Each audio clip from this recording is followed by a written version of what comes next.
Il a harcelé Mike Tyson dans le passé. Et pendant des années, il s'en est vanté devant les caméras. Je suis monté sur le ring et je l'ai démoli. 6 ans plus tard, ce garçon était le champion du monde incontesté des poids lourds. Et il était sur le point de retrouver son harceleur sur le ring. Carl Truth Williams était un poids lourd new-yorkais au point lourd. En 1983, il avait 23 ans et un palmarès professionnel invaincu, de 11 victoires pour 0 défaite. C'était déjà un boxeur sérieux, avec un véritable avenir dans la division. Qui peut faire une bataille? Oh, oh! Waouh! Encore une fois, Smith essaie de l'accrocher. Cet été-là, on a évité à faire du sparring avec un adolescent amateur de 17 ans, un garçon nommé Mike Tyson. Le premier jour de sparring, Tyson a surpris avec un coup de poing qui lui a fait saigner du nez. Il m'a sauté dessus ce jour-là, il m'a mis le nez en sang et tout. Tu sais, ça m'a un peu secoué parce que j'étais un professionnel avec 7 ou 8 combats. Et je me disais à moi-même, mon Dieu, j'allais laisser cet amateur venir dans la salle et me faire ça. William s'est énervé, il est rentré chez lui, il y a pensé toute la nuit, et le lendemain, il est revenu avec une attitude complètement différente. Très en colère ce soir-là. Je suis rentré chez moi et j'y ai réfléchi. Et dès le lendemain, je suis arrivé à la salle avec une attitude différente envers lui. Je suis monté sur le ring et je l'ai démoli. Cette fois-là, il a démoli l'adolescent.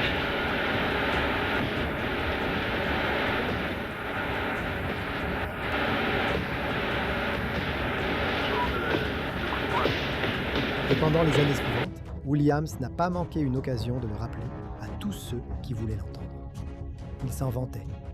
Il disait qu'il avait humilié le futur champion, que Tyson n'avait rien pu lui faire. Ce que Williams ne savait pas, c'est que ce garçon allait un jour grandir pour devenir le poids lourd le plus redouté de la planète. Et qu'il aurait une mémoire d'éléphant. Tyson avait 14, 15 ans et il n'a pas pu me battre à ce moment-là. Et maintenant, je suis 5 fois, 10 fois meilleur boxeur aujourd'hui. En 1989, la salle de sport de New York appartenait déjà au passé. Tyson était le champion incontesté du monde. 36 victoires, 32 KO. Le combattant le plus redouté de la planète. La punition que n'importe qui peut encaisser. C'est le coup de poing. Coup de poing. Williams avait construit sa propre carrière respectable. 22 victoires, 2 défaites. Il avait tenu les 15 rounds complets contre la légende Larry Holmes en 1985. 65. Il était classé numéro 1 par l'IBF. Eh bien, il a pris. Lorsque le combat a été confirmé, Williams n'a pas hésité à utiliser l'histoire du sparring pour créer du buzz.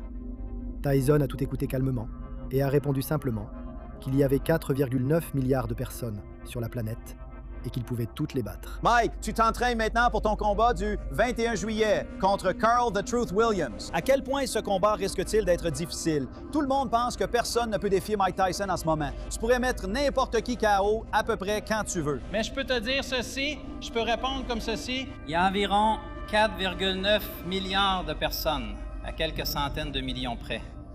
Et je crois que je pourrais battre chacun d'entre eux sur cette planète. Il a seulement demandé aux fans d'aller voir le combat. Je suis sûr que vous allez apprécier. Venez simplement.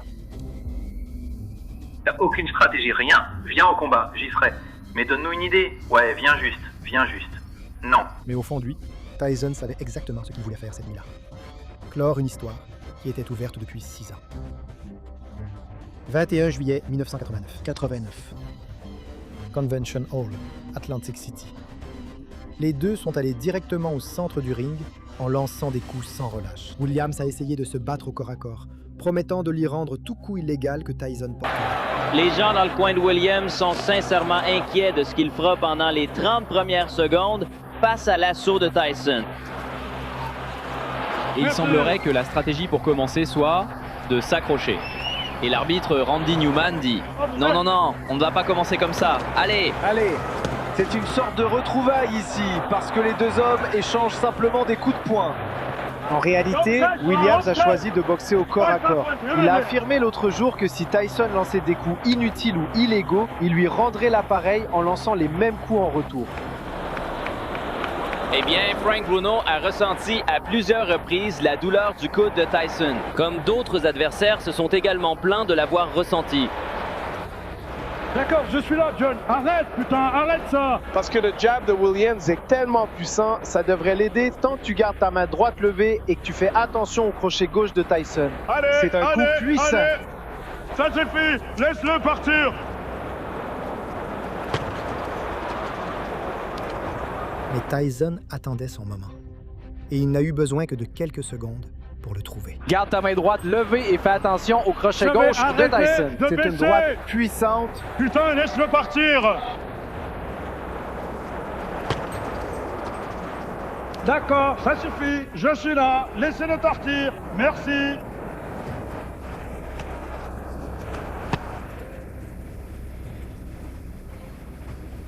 Garde bien ta main droite levée, mon pote.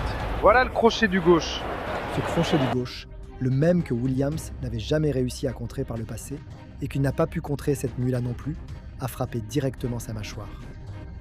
Williams est tombé. Il s'est relevé au compte de 8. Mais l'arbitre Randy Neiman a regardé ses yeux vitreux et n'a pas aimé ce qu'il a vu.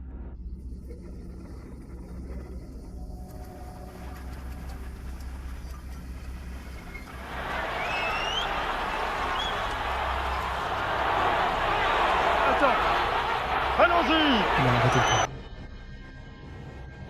93 secondes, chaos technique.